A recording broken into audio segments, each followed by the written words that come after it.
So this is a part of a sort of a long-standing research that we have been doing on endometriosis. We have large cohorts of 50,000 women with surgically verified endometriosis. So women who received the endometriosis diagnosis in an appropriate surgical procedure. And we have looked at, for example, cancer associations and fertility associated things. And in this study, we sort of identified a sub-cohort of fairly recently diagnosed cases who, and obviously each endometriosis patient has approximately two controls, living in the same area, women of same age.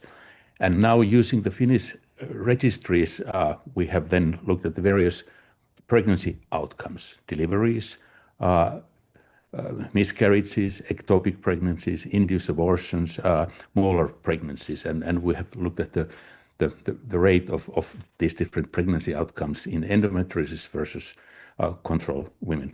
We have looked at, for example, deliveries previously and learned that the number of deliveries is reduced already years before the eventual surgical diagnosis, and sort of the overall number of lifetime number of deliveries in endometriosis women is lower than in reference women.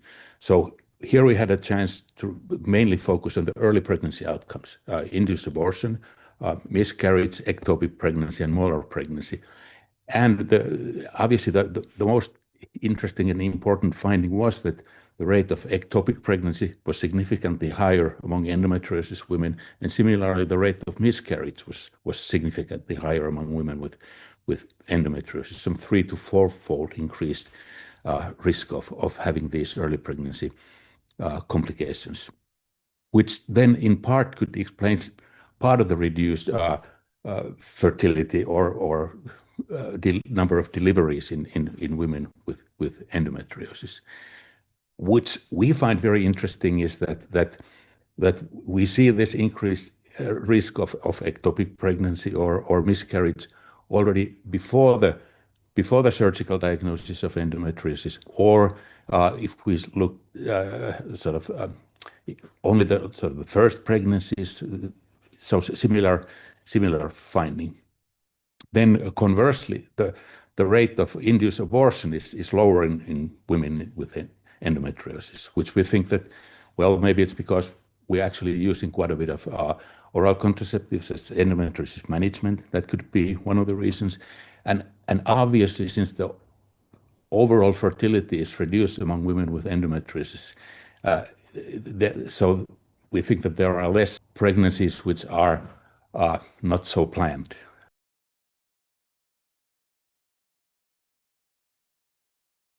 It's important to be aware of this increased risk, but I don't think our results would justify any kind of screening for these abnormal early pregnancy outcomes. But being aware of them would be important. I think this study and some of our previous studies sort of, at least to our understanding, have highlighted the importance of having the endometriosis diagnosis. There is when we look at the deliveries, there is clearly sort of a rapidly increasing rate of deliveries after women have received the endometriosis diagnosis. So our interpretation is that might be partly due to use of artificial reproductive techniques, but also the fact that women know that they have endometriosis, that the likelihood that they would get pregnant sort of, how should I say, sort of incidentally is lower, that it requires a little bit of planning. So maybe those two things, explain that. And I think getting the timely diagnosis of endometriosis seems to be important. That's our sort of interpretation of these results. And being aware of these risks, not sort of frightening patients with that, but just being aware of this increased risk of ectopic pregnancy and miscarriage is important.